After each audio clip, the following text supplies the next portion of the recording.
Now, don't know if you've seen this, Gareth, because I know that you speak to Mr. Hearn quite a bit. He was asked a few questions this week whilst he's been out in New York promoting the Amanda Serrano and Cruz Undisputed fight this evening. He was asked a few questions, and my name came up as part of the conversation. And obviously, one person put my name towards Mr. Hearn, and he reacted talking about me being contradictory. Now, what he's referring to, if I could just flag this up, is that when Anthony Joshua lost to the pound-for-pound number one, in my opinion, Alexander Usyk, I said that Anthony Joshua needs to go away, he needs to find the eye of the tiger, he needs to go and knock some people out, he needs a tune-up. That's the exact words that I used. Now, when I was saying that, I had an idea of the level of tune-up in my head. Obviously, this week, we're going to be finding out that that tune-up, which everybody, I think, expected Anthony Joshua to have, is going to be against Jermaine Franklin. My opinion is that Jermaine Franklin is too far of a step backwards for Anthony Joshua. He is the former two-time unified heavyweight champion of the world.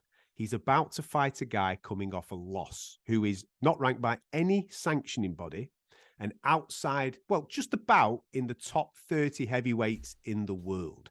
I think that's too far back. Personally, I think Anthony Joshua, Dillian Whyte is the fight that should be happening. That's where we should be going for Anthony Joshua's next fight, because I think he learns an awful lot more from that than he does against Jermaine Franklin. If he blows Jermaine Franklin away in 2 rounds, 3 rounds, 4 rounds, what does he really learn from that? I don't think he learns too much. People will tell me that he's bedding in with a new trainer. Great. But for me, Anthony Joshua is in the top 5 heavyweights in the world, and this is too far of a step back for him at this stage of his career. Well, I mean, yes, you're right in a certain way, but you're rewriting history there. Because, you know, when a great fighter has had a couple of losses, and he's had back-to-back losses over 2 years, they very often in the history of boxing have been given a chance to come back again.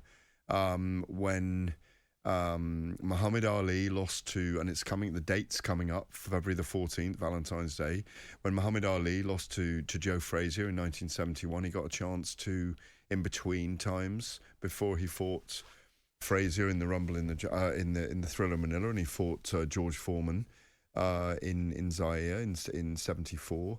He got a chance to fight other fighters like Joe Bugner and other. You know, he fought 10 times between 72 and 73, I think it was, or 73 and 74.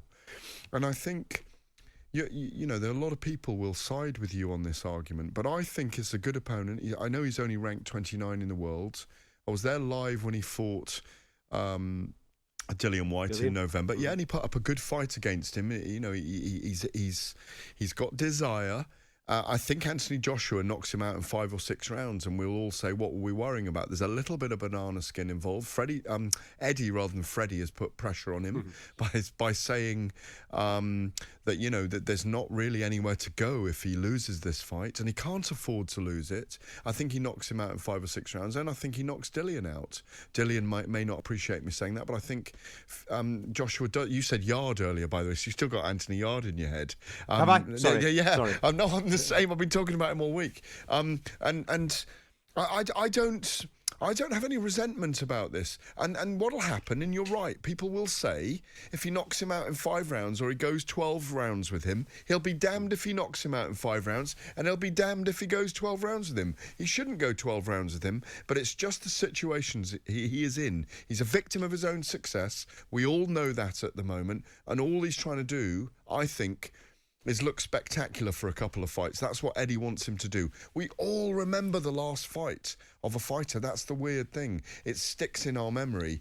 I can't argue on one side, but this is the way boxing happens in another. Even the great champions, you know, Rocky Marciano, Joe Louis particularly, they used to say he was fighting Bum of the Month at one point. Yeah. That was what the media called it. Do we not need to change those attitudes, though? Because me and you obviously have these conversations all the time on this program about trying to attract new fans, keeping new fans interested, bringing them to our sport. We're seeing fans obviously gravitate towards MMA. There's nothing wrong with that. But they're also gravitating towards this misfit stuff, which I've got a bit of a problem with, and various other bits and bats. And I think that comes down to years and years of fans not getting the fights that they want to see. Anthony Joshua is still the money in this division. I don't care what anybody says. He is still a commercial colossus. Yes, he's coming off the back of 2 losses, 3 losses in his last 5. I get all that. But 2 of those losses are against the pound-for-pound number 1. the best fighter on the planet, in my opinion. Other people might argue that, but Alexander Usyk is the absolute business. There's no shame in that. I just don't want Anthony Joshua to go all the way back here, where I actually think he only needs to go here, really. He should be fighting Dillian. Is that what you're saying? Yes, he should be fighting that's what I'm Dillian saying. next. I think it's the perfect matchup for them both. I don't see the point in having that interim fight before Dillian. Have the Dillian fight. And if he looks spectacular against Dillian, then all of a sudden you go in, Anthony Joshua's back. But if you do that against Jermaine Franklin, I don't think a lot of fans say that. They go, well, you know, we kind of expected that. He should be beating that level of opponent. So where is he really? We don't really know. I think a better level of opponent will give us more answers. That's basically my point.